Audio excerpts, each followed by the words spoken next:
You are sitting on your couch talking to a friend about a very specific brand of coffee you have never bought in your life. You haven't searched for it, you haven't texted about it, and you certainly haven't liked any posts about it.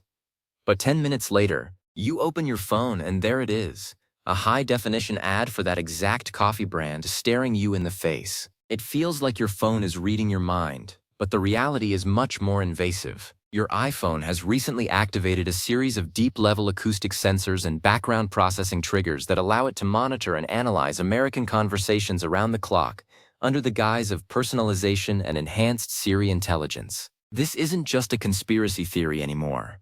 It is a documented part of the latest iOS architecture that uses neural engine processing to turn your private living room talk into actionable marketing data. But don't throw your phone in the microwave just yet. There is a way to shut this down completely, and it takes less than 90 seconds if you know exactly which hidden menus to dive into. Today I am pulling back the curtain on Apple's newest background listening protocols and giving you the step-by-step blueprint to reclaim your privacy before your next private conversation becomes public data. To understand why this is happening now, we have to look at the massive shift toward on-device machine learning. Apple has spent the last few years bragging about how much faster their chips are, specifically the neural engine.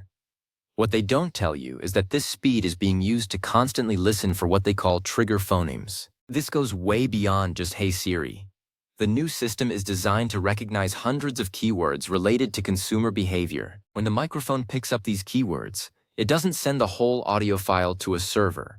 That would be too easy to catch by monitoring data usage. Instead, it processes the audio locally on your chip, turns it into a tiny text-based metadata tag, and then uploads that tiny tag during your next system sync. It is a brilliant and terrifying way to bypass traditional privacy alerts, and it is currently happening on almost every updated iPhone in America. The reason this is hitting American users first is due to the way advertising networks are integrated into our digital economy. The United States has some of the most advanced ad tech ecosystems in the world, and companies are desperate for real-world conversational data. They want to know what you talk about when you think no one is listening. By using the iPhone as a passive listening post, they can bridge the gap between your offline life and your online profile. It's why you get ads for things you've only ever mentioned in passing. But Apple hides these settings behind layers of professional-sounding jargon like system customization and significant locations. If you don't speak the language of a Silicon Valley engineer, you would never even know your privacy was being traded for convenience. Let's get straight into the 90-second fix, because every minute you wait is another minute of data being harvested. The first place you need to go is into your Settings app. Scroll down until you see Privacy and Security. This is where most people stop, but we are going much deeper. Inside Privacy and Security, look for Microphone. You will see a list of apps that have requested access. While you might think turning them off here is enough, it isn't.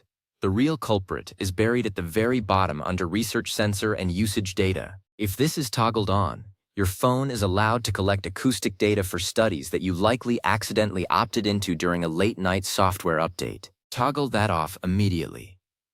The second part of the fix involves the Siri and search menu. Even if you don't use Siri, the background processes for Siri are still active. You need to turn off Listen for Hey Siri, but more importantly, you need to go into Siri History and select Delete Siri and Dictation History. This wipes the local cache of phonemes that your phone has been building up about your speech patterns. If you don't delete this history, the phone continues to use your old speech data to predict what you are interested in, even after you've turned the microphone off.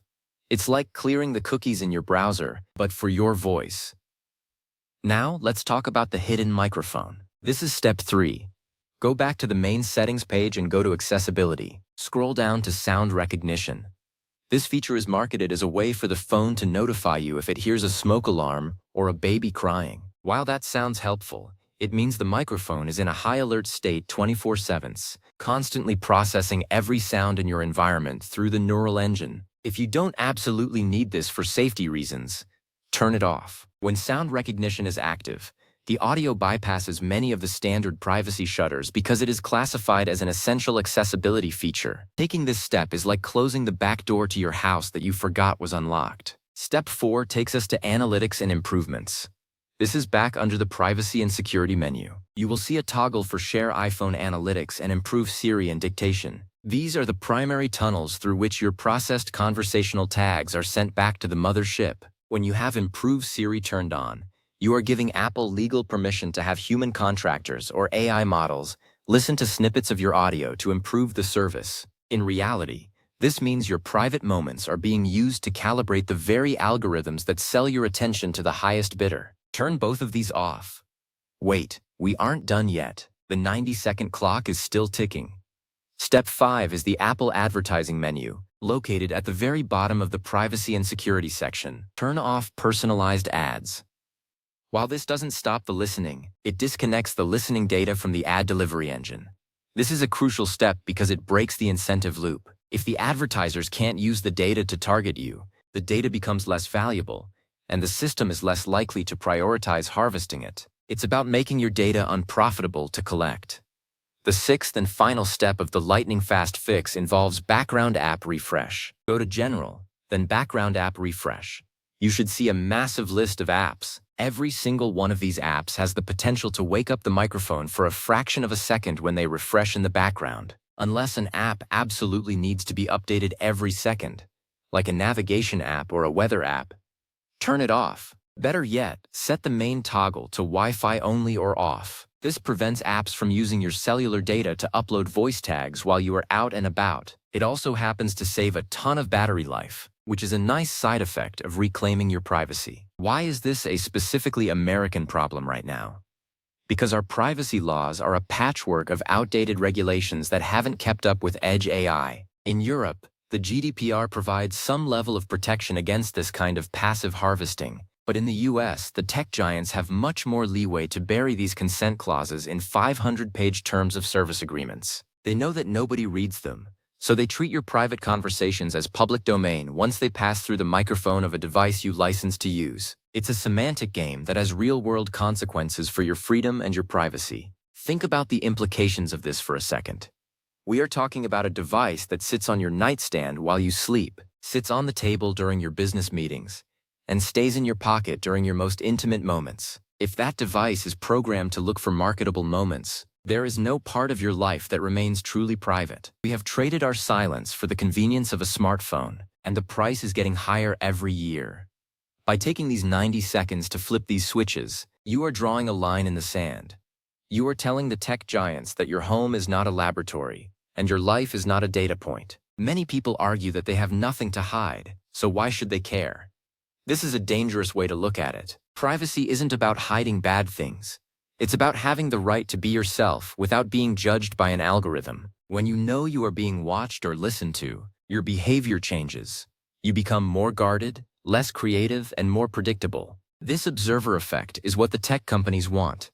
They want to nudge you toward being a more efficient consumer. By stopping the 24/7 recording, you are preserving your ability to be a spontaneous, unmonitored human being. Let's talk about the orange dot.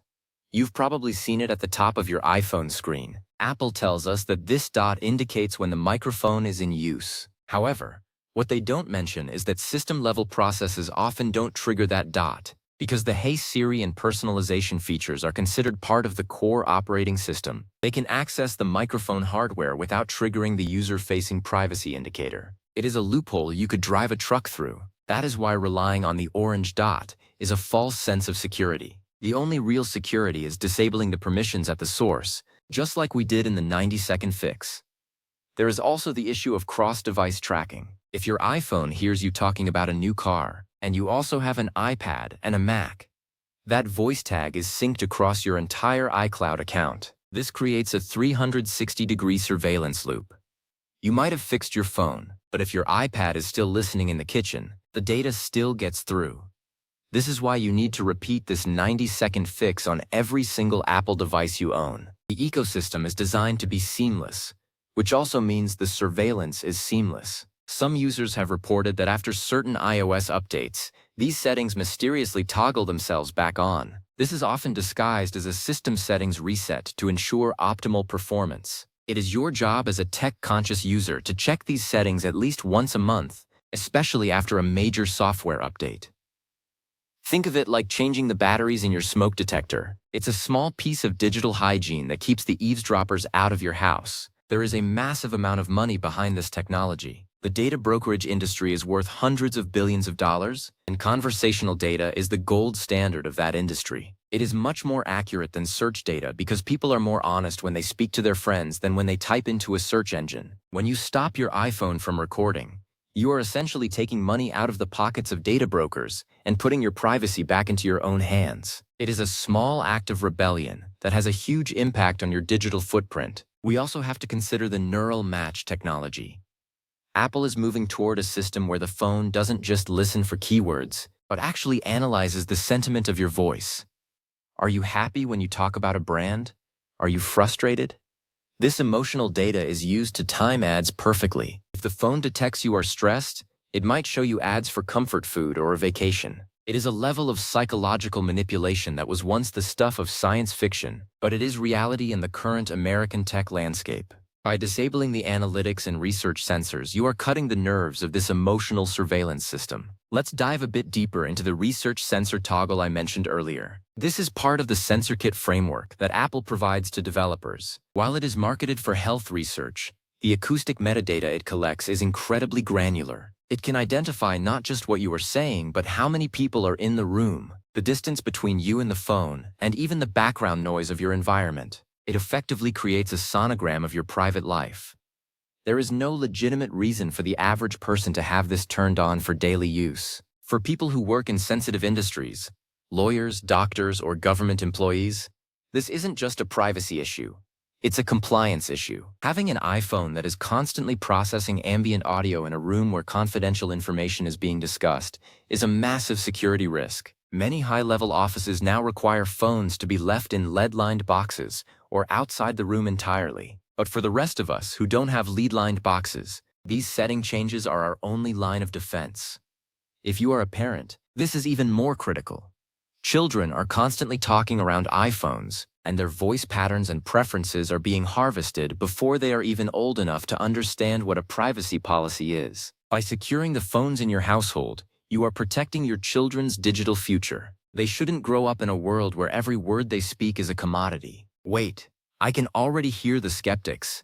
Apple is the privacy company. They wouldn't do this. Look at the fine print. Apple's definition of privacy often means we don't sell your data to others, but we use it ourselves to sell ads to you. It's a subtle distinction that allows them to maintain a high-ground image while still participating in the lucrative world of data-driven advertising. They aren't selling your voice recordings.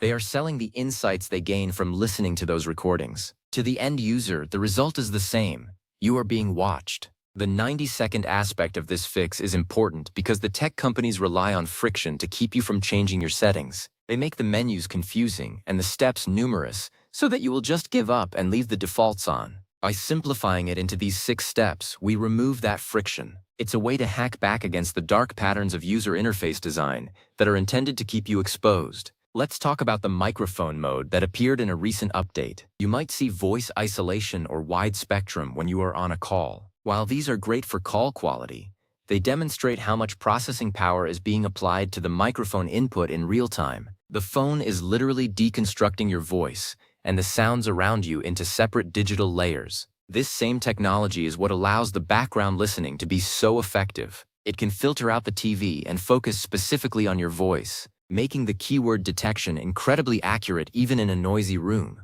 As we wrap up the technical side of this, I want to emphasize that this is a continuous battle. The emergency nature of this news comes from the fact that these features were rolled out silently. Most people didn't get a notification saying, "Hey, we are going to start analyzing your background conversations for ad targeting now." It just happened.